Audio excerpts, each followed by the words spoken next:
I would share a little bit about me and my story.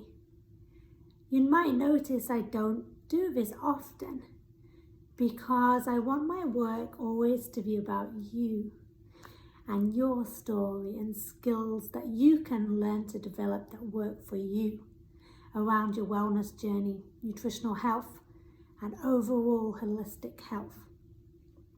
I don't have an amazing story of having IBS and doing the low FODMAP diet and all my ills have gone away. I have got IBS actually. I've had it since I was a young child, and sorry, my dog's come for stroking. And I've just kind of learned to manage it. Mostly it's very much triggered by stress. So I'm just very gentle with myself. When I have flare-ups, I know that they'll pass. I know instinctively that very spicy foods, often when we pick up biryanis when we're traveling, tends to be troubling for me, and a little bit too much of lentils or pulses of those kind of fibers maybe trigger me a little bit. But again, I just kind of manage it, and I try not to let it be too much of a focus because I want to live my life and not worry about it too much. Also, I don't have a story of recovery from dieting or disordered eating that so many dietitians share here. Who am I? So I'm Rebecca. I was born in Lincoln in England. I moved around a fair few times as a child to Leicestershire and Lancashire, and then I moved to Scotland when I think I was 11, and then I went to high school in Scotland and university in Aberdeen in the north of Scotland.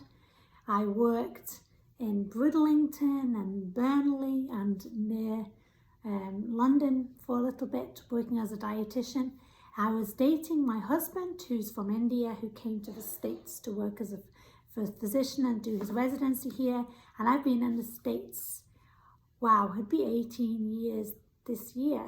Yeah, very long time. I worked as a dietitian in a small hospital in Elgin, North Carolina, working for doctors' offices in the region, radiation oncology, inpatient and nursing home.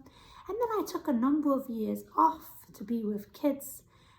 During that time, I did a lot of social media marketing, a lot of talks about how to do marketing to dietitians at state conferences, and I even spoke at Fancy. I developed a couple of apps. Well, I paid developers. One was a recipe app related to my food blog, Chow and Chatter.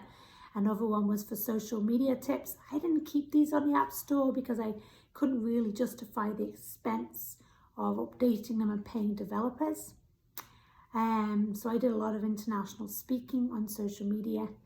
Then I tried farming for a couple of years. I got some land in Yadkin County and I put a bunch of raised beds in and irrigation and started keeping chickens. I decided not to keep it. Financially, I don't think it wasn't going to make much money, and it was very hard doing it on my own. But it taught me a lot about agriculture and a respect for the land. I still love gardening and garden at home. We have chickens. We moved to the country, and I love having some woods and some land. I love school gardens. I volunteered and started a school garden at one of my kids' schools and love volunteering in that space. A couple of years ago, I returned to working as a dietitian in a private practice working with eating disorders. Big learning curve, and that experience made me realize I'd missed working with people. So here I am. I opened Anchored Nutrition Therapy a year ago in Louisville, North Carolina. It's been fairly slow. I've had a fair number of people over the last year with a variety of conditions. I have a strong work ethic, and I will do courses, I will learn, and I will try to give you the best evidence-based care and treatment.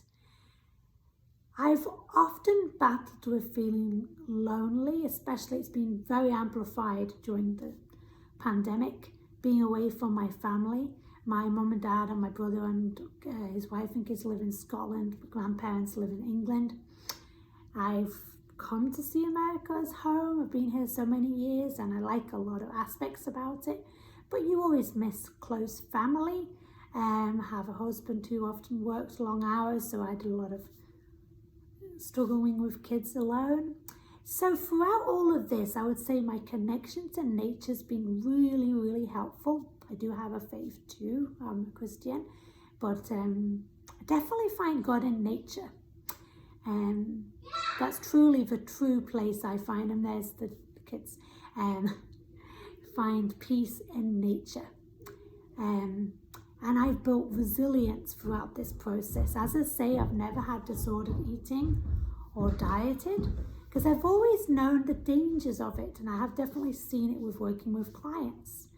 I have changed my body shape since I was in my 20s. I'm now 41 with 2 kids, but I'm very compassionate about that with myself. I'm aware that our bodies change over time. I try to find movement and exercise I enjoy to make me feel strong and to feel like I have energy and strength to get through life. I love learning about different cultures and foods from around the world. I've traveled extensively with my husband around the world. I love embracing other cultures, learning about food history and culture. And I strive to cook regular meals, cooking at home most days, and just taking care of my body and my family.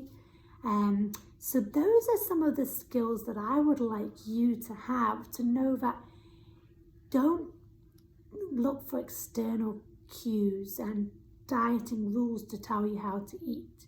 Know that you're worthy, that you have an amazing story, that you are more strong and resilient than you realize, that you've got through this last year of a global pandemic, and that by having fun with cooking, trying global recipes, and learning about other cultures and having regular meals on the table, trying to have family meals, or if you live alone, just to still know that you deserve to be well taken care of, to connect with nature and the beauty of the seasons, the coming blossoms, the daffodils that will be coming up in the coming months, the buds on the trees, the shifting clouds, the sunsets and sunrises, to know that you're a wonderful human being and you have a purpose here on this earth.